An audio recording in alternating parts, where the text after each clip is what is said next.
Tamara, welcome to Zug. It's good to have you on board at Cardano Foundation. For everyone, Tamara Hassan is our newest council member and also Chief of Staff at IOHK, our ecosystem partner. We know that you have a Juris Doctorate and you have theater credentials, you have audio engineering certifications. So what do people should know about you that's not in the press release? It's not in the announcement. That's not in the press release.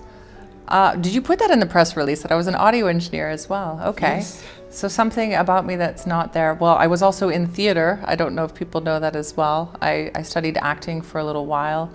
Yeah, maybe just that I've always sort of been one of those people that's wanted to sort of change the system. So when I was really, really little, I didn't get this from my parents. I don't know where it came from. I just always saw inefficiencies in everything, in systems. And I always wanted to sort of be a part of how to change it. It sounds stupid or lame to say like to change the world, but really to sort of push us a little bit further along. So I guess what's not in the press release is that I've done all of these things sort of in an effort to, well, combine some of my passions, but also just sort of find how I can be most effective and useful in that pursuit. And that's why blockchain, when I discovered blockchain back in, gosh, when was it? I guess 2011 in Toronto, it just sort of ignited my passion, and it just made a lot of sense. It was like, okay, you know, this is actually how we're going to do it. And so yeah, I've sort of been on this life journey to finding, we all are, to trying to find how we can best add value to this society and to this world, and that's sort of how I found it, through this meandering through life and ending up here at IOHK, now the Cardano Foundation. Yes, and I like the word adding value, and I want to nitpick on that a little bit. Sure. Actually. What value are you going to add to the Cardano Foundation as its newest council member? That's a very good question. Well, hopefully a lot, and I expect people to remove me from the council immediately if I am not adding value. I'm a big believer in a meritocracy, or an open and transparent system. So one thing that I'd like to bring is that level of sort of transparency back to the community as well, making sure that I'm communicating constantly what we're doing at the Cardano Foundation, because we're not some sort of like stuffy, and it shouldn't be a stuffy sort of bureaucratic body. And we're basically here to sort of enable the product and the ecosystem, enable it. We're an enabling force. So I'd like to bring, or really communicate that, make sure that I help tie together what our actual mission is as a foundation. I'm pretty annoying when it comes to making plans. I'm a big planner and strategist. I annoyed IOHK with that all the time as well. And any company I go to, I'm always like, okay, that's great, but what's the plan? What's the strategy? I mean, strategies can change, absolutely. They can be agile, and I'm a big believer in agile methodology as well. But I believe that everything has to start with sort of, this is where my legal side comes in too, because it's like a constitution, for example, of a country. Those are your guiding principles. You sort of know what you're doing, and each government that comes in sort of, not very well in my opinion, but outlines their mandate of what they're going to do for the next 4 years. So I've come into the Cardano Foundation sort of looking for that plan, that strategy, and helping to work with Nathan and Domino and Henrik, who is excellent, and you guys and the whole team, to sort of coalesce all of these wonderful ideas and thoughts into a clear sort of strategic plan that we can actually all act on together. I like the word enable, but I also like the word empower. So my understanding is part of your new role will be empowering action, empowering decision making, empowering adding value, empowering bringing a new dimension to the foundation. I like that. New layer. There's a reason why you're a communications person. This is beautiful. Yes, it is that's a the new job. layer. The absolutely. Empowerment is key. So in part of my role in IOHK as HR director and now chief of staff is that you just enable people to do what is best. Enable people to be good leaders. Everybody is a leader. I know it's just something people say, but it's actually true.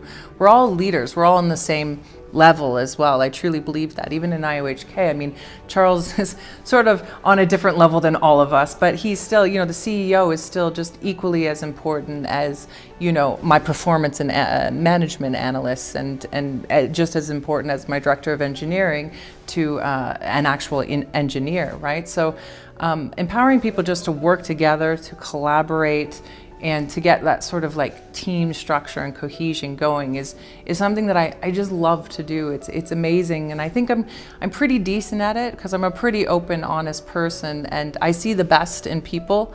I really do, and I want to help them thrive. So another thing I am going to assist with is hiring. So hiring at the actual operational level of the foundation, and then also hiring the council. So this is the talent strategy. Yeah. It's talent, Yeah. bringing the right talent with the right skills at Yes. the right time and juncture in the key departments. very difficult to do too. Exactly. Very difficult to do well. Finding really good people and people that work with the already sort of created culture that a company or a foundation in this instance has created. It's really hard to do. It's a science. It really is. And you can't get it perfect every time, but I absolutely want to bring my experience with what I've gained from IOHK. I want to bring that over to the Cardano Foundation and help hire the right people. And I think it's important to mention at this point in time the council. It's really important to define what the council is. What does the council do? What are its powers, its parameters, its remit, its responsibilities, and who should be on the council? So one of the key things is the council needs to be representative. Representative of what? What does that mean?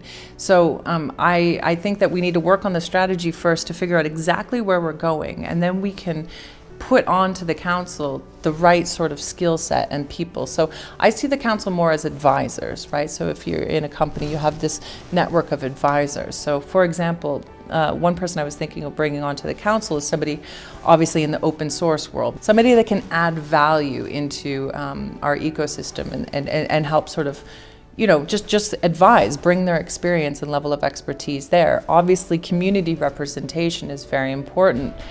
We now have Nicholas, who's very close to the community, and I find that he's a nice representation for the voice of the people in the community. But I want to build a list with the team and figure out exactly, once we have the strategy very clearly in place, who we should hire, what the right skill sets are, and yeah, that's where I think I could also bring a lot of value. So you mentioned hiring and you know, coming on board, and a lot of people know the rationale behind, you know, this move, behind this appointment. But just to clarify to everyone, this is not a centralization move per se, but No. this is a specifically intentional appointment Yeah. to bring people with certain skill sets at a certain time ahead of 2020, when Yes. things will get a lot busier. And it's also because it's always easier and better to bring people who already know, because we don't have a lot of time as well. We don't. No, time is of the essence, period, in this industry, always. Things move so fast. And I get why people would think it's sort of centralizing. They're like, okay, well, now IOHK's on the... It's not that at all. I'm actually here also temporarily. So again, we're just leveraging my skill set at IOHK. So this baby, this beautiful product, which is Cardano, it has to be transferred over to the Cardano Foundation. It has to be put under a proper governing regime. So what I've also been brought on to do, I guess it's like fourfold or fivefold, is to also help enable that transition. I know all of our guys over there on IOHK. Obviously, I communicate with them daily. And I want to help make sure that we have the proper skill sets on the Cardano Foundation side once the product is delivered over there. That means even we'll need a good product manager on the Cardano Foundation side. Maybe we could even have one of our product managers move over. There's things like technical support that needs to move over to the Cardano Foundation. And I'm just going to help. It's like change management and transitioning and transformation. I'm going to help enable those sort of transfers of skills and resources and assets and responsibilities over to the Cardano Foundation. But then again, I will remove myself from the council once I'm finished with that. I'm very much an operations person. I love building things.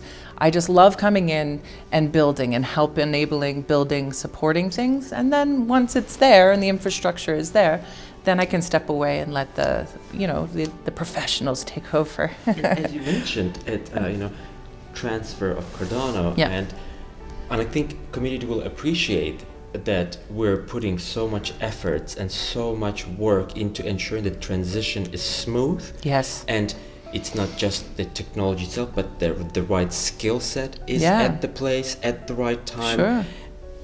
Because it's not just a product.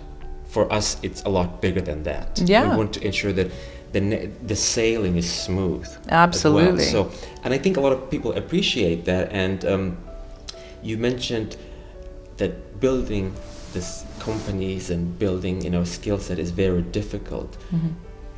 How do you envision the foundation's talent growing? I mean, we've grown Mm-hmm. quite a lot in 2019 from less than half a dozen to more than 20 in 16 locations.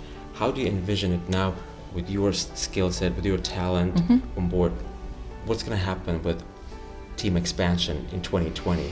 For sure, we're hiring more marketing and comms people, right? A social media person, being able to communicate and making sure that everybody knows what we're up to, and we need a good social media person that can also speak to several different channels. There's a different strategy for LinkedIn than there is, because like you said, it's a platform for everybody. It's not just going to be for a specific vertical or sector. We need to be able to communicate our value proposition and what we're doing across several channels. So on the marketing and comm side, and that's your remit, definitely somebody on that side.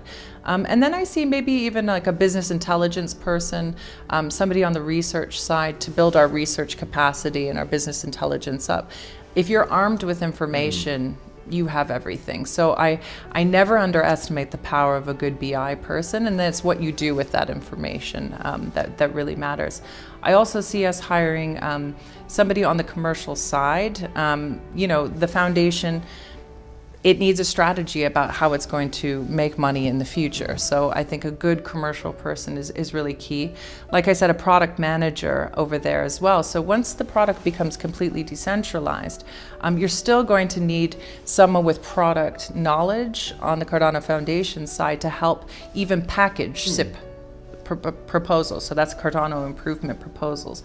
So I envision the Cardano Foundation acting almost like a business development funnel, because people are going to come and say, I want to build this on it. I want to build a supply chain. So I envision us enabling that funnel and helping it go through the Cardano improvement proposal process. It's going to take a packaging effort, and then that becomes completely decentralized, and people can vote on the SIP proposal, how much money they want to actually allocate to a specific improvement on the protocol or whatnot. So you're going to need a product person to help in that capacity. Probably somebody on the technical side too, an engineer or a director of engineering person of sorts. I can see somebody like that joining the foundation as well. So far, those are sort of the broad stroke roles that I would see that the Cardano Foundation needs. We need to build what the SIP proposal looks like. What is a Cardano improvement proposal? I mean, there's Ethereum improvement proposals, there's the BIP. We need our own version of that, really well thought out, and then that needs to be managed to a certain extent, but then given over, like I just said, to the decentralized sort of process. Yeah. A lot of people think decentralization means just everything is free, everything is just decentralized, but the way I try to explain it to other people is, think of the street lights in the city. It's everybody's, but the municipal government, they maintain it. They're the custodians of those city lights. And do you see Cardano Foundation with time, how do you see the whole custodianship going forward? Yeah, custodian's an interesting word. I think we need to really explore it together on the council and the operating body and with the community. And I think we should also study what other foundations do. I'm a big believer in taking best practices of what other people have done in the past. And we can do something different when it comes to that. But it's sort of similar to the Ethereum Foundation in that sense. I think you need to just enable the system, create the governance network, create the tools for other people to use. We should be a coordinating body between, so for example, one thing we could do is enable Cardano solutions providers. So we could have, what does it mean to be a certified Cardano solution provider, to build decentralized applications for enterprises or decentralized apps, period.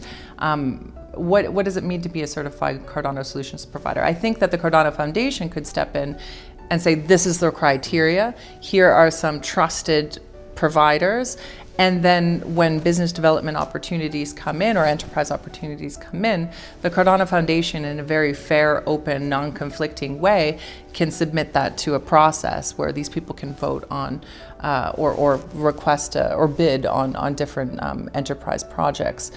So I just see it as an enabling function, making sure that good governance standards, ethics exists in the ecosystem, but then really it has to run itself. I mean, the community has to run itself. It has to have its own ethics and standards and so forth. We can give them ideas, but we certainly can't make those decisions for them. It has to be built in a decentralized way.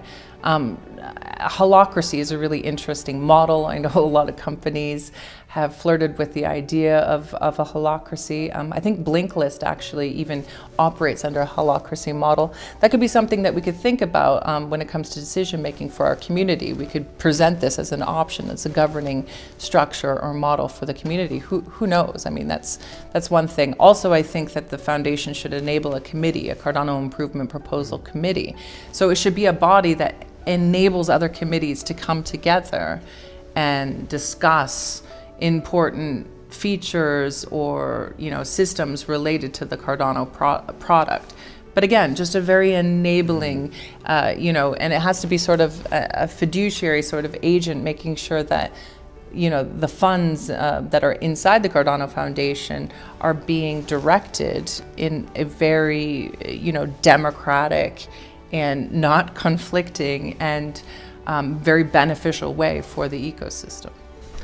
As a person with a law background, I assume it's very difficult to get some things on track and working, especially in Swiss jurisdiction. And 2019, well, the first 10 months was spent on putting the foundation back on track, meaning a lot of things were delayed or put on hold. And that time is of essence. And we are trying to cram in, potentially 4 years of work in, less than a year. Yeah, it's a huge effort. And so how do you think community can actually help us in ensuring that we become that enabler going forward, and that we have the right people from the community with the right skill sets in the right geographies at the right time, with the right ideas, so to speak? Because we care about Cardano, and that's what we also want to ensure, that the community takes good care of it as well. How do we ensure that? Well, firstly, I just want to applaud the efforts of Nathan and Domino and all of, when it comes to cleaning up, you called it, the foundation. That is a big effort, and it wasn't easy. And so I just want to applaud the effort of what those guys have done. You have to have a clean and clear and stable foundation, ironically, in order to, launch back from. So I think that we're actually good, and hats off to them, because I come in, it's like all the hard work has been done, and now to me this is the fun part, right? You can actually build. So I wanted to say that.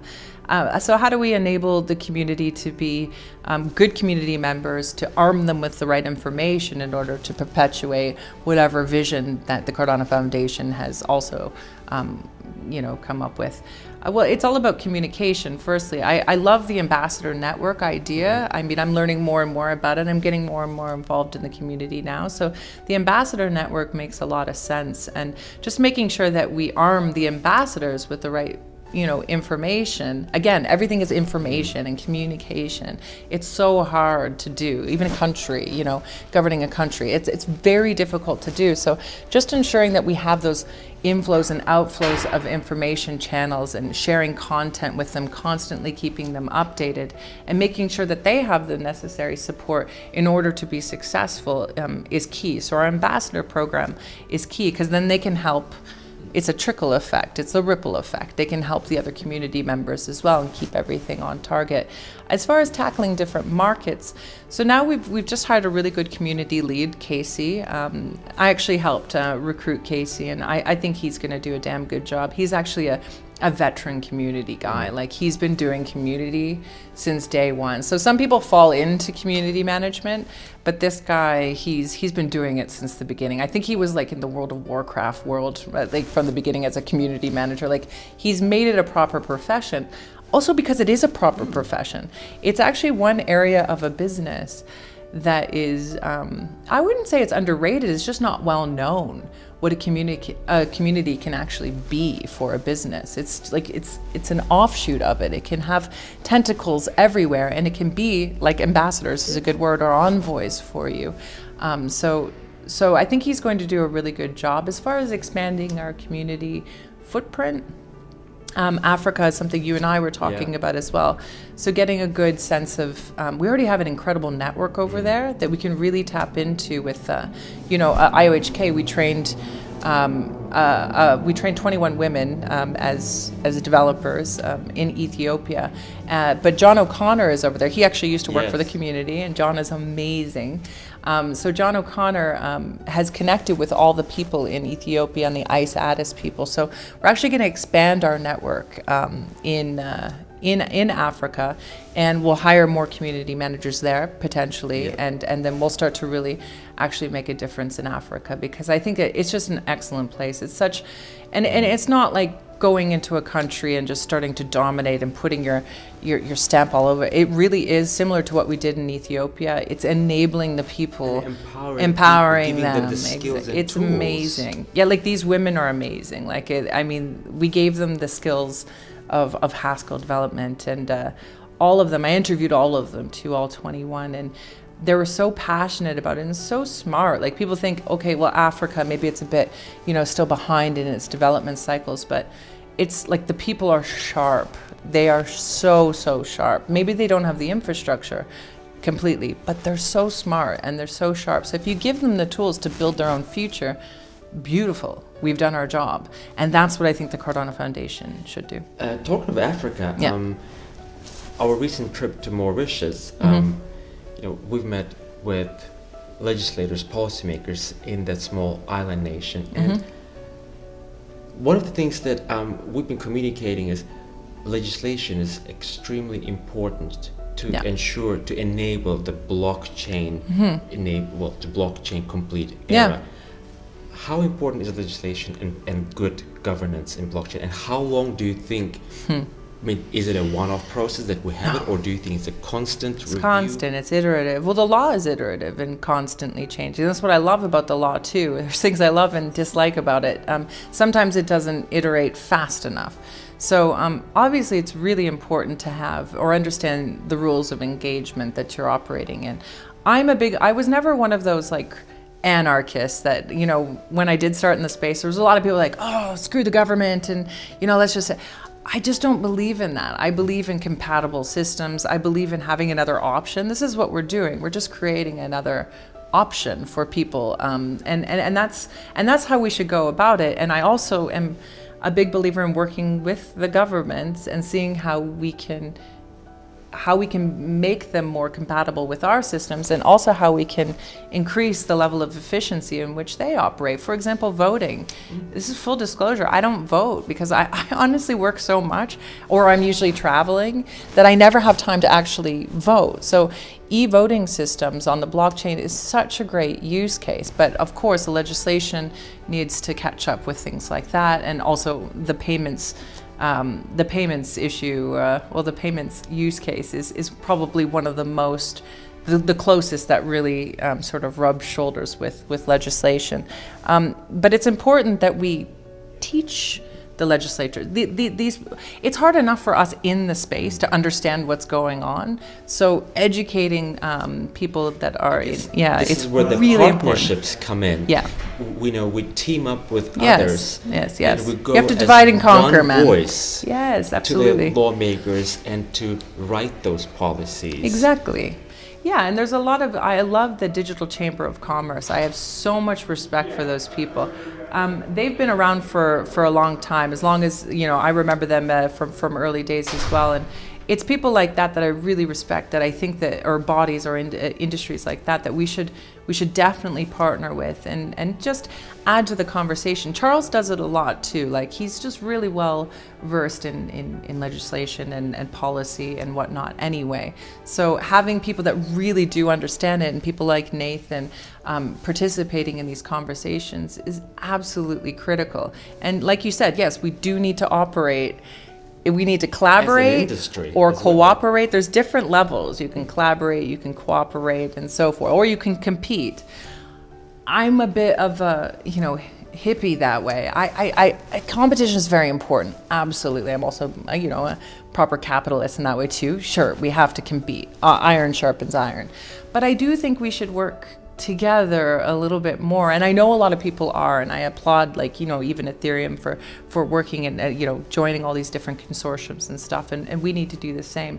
But I think we should compete even a little bit less and share more resources, because if we're going to change the entire infrastructure, and we're not changing the current state, but we're adding value and optimization to it. That's a big effort. Like the W3C, it's a big effort. We have to work together. We have to share best practices. We are part of it. Absolutely, we are of course we're part of it. We need to be thought leaders in the space, and we can't resort to name calling and all that stuff that happens in the crypto space, which makes me absolutely nauseous. It's just not a place I come from. I come from a very constructive criticism place, like a professional place. I think we need to be a bit more professional too in this space. As the industry matures, this will also become something of the past. I definitely hope so too. I hope so. I think it's human nature as well. I think people do it out of fear, I think, sometimes. And whenever you're acting out of a sense of fear, or if you don't feel like you have enough, I think that's not the best place to act from. So yeah, absolutely. I have nothing but hope that we will evolve into a more mature industry, and I've already seen it, and some of the people in this space are just top notch. People like, there's people I respect a lot too and listen to as thought leaders, like Drew Hinks is a lawyer that I always listen to and go to for the latest crypto law news, and there's just so many good people in the space. Even the Accentures that are coming in, the PwCs, I think they're adding a lot of value. We need to lean on them because they're speaking to the regular industries that are out there, and they really add a level of professionalism, which I appreciate. When people ask me how do I personally define blockchain, I say, since the concept was conceived in 1991, it's been 29 years, our understanding of technology has shifted. Yeah. And I think it will continue to change as the technology develops.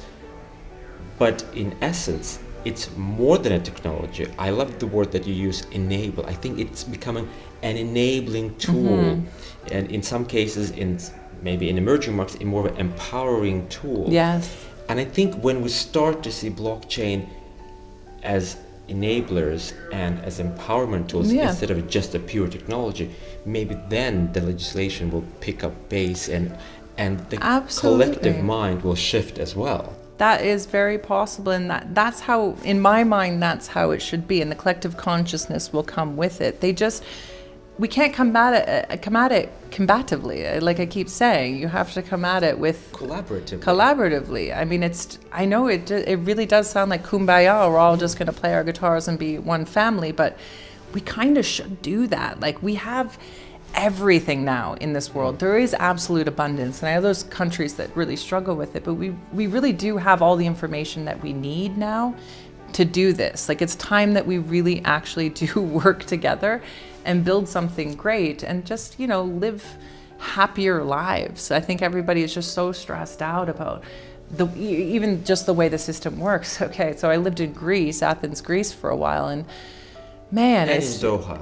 and in Qatar. Doha. Well, Doha worked a lot better though. Like Doha, their systems that they had in place, their banking systems, amazing. I used to love Doha because I would just sit there with my coffee and just such a beautiful banking experience. But anyway, yeah, but Greece and places like that, I mean, they really could do better with better infrastructure. And so those are good places to go into to help build a better, framework and infrastructure. And that's what blockchain, can also do and enable and so forth. So yeah, I think just collaborating a little bit more would be good.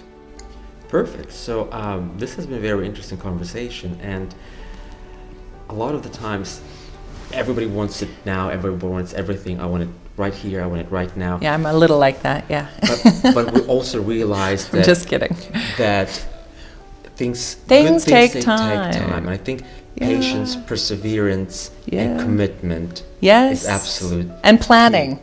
And advanced planning, yes. I'm going to add in planning, because you got to plan too. If you're not all marching to the same, mission, then things get a little bit lost in the mix. So also planning. We need to have even a global business plan. Like, what the heck are we really doing here? That's why I like the United Nations and their development goals. That's very good. So at least we have 17 goals that we can frame our operations to. So planning is also important. And yes, patience. You're going to have to remind me to be patient. I'm not the most patient person, because I just think that if you have optimal people working under an optimal system, you can move faster and enjoy it. I think we need to enjoy the process, because we've never had this opportunity ever. This is fun. I mean, exactly. We're building new frontiers. It's amazing. Sometimes I wonder, what am I doing? Am I supposed to do it like this? And then I realize this is actually very new. We are actually blazing a trail. Yes. We are indeed making things happen as we go along Yeah. at some people might say glacial pace, but I would say actually it's a galactic space. I agree with you. And it's very fast. Sometimes you might find yourself, am I supposed to do it this way? But then it's a maturing industry, and we are actually forging our way. We're actually bulldozing a trail instead of blazing. I think we're bulldozing a trail, and I guess planning and knowing which direction you go. And I would always say it's not a destination. Actually, it's a journey. It is a journey. We are taking on. And that's why you can't plan too. That's a very good point. That's why you can't Agility. plan too much as well. You need to be agile in that. And Nathan said that, and I agree with him too. There's so many different points that you could, and so many places you could go. So you do need to be loose and agile. You just need to have the right people in place and some form of a direction, because we do know sort of where it needs to go. But, even one area about what are the best use cases for this technology. That's something that I think people are still, grappling with, like, where should we all focus our efforts first? But anyway, yes, I do agree with you. We are bulldozing and we are moving at galactic paces. It's good. So here's to more bulldozing, more blazing, adding not galactic, but maybe, I don't know, like a mega galactic speeds. And it was good to have you here in Zoom. Thank you. And I'm sure our community will enjoy our little chat. And I hope so. This has been Tamara Hassan, our newest Hey, guys. council member in Meet the Team series.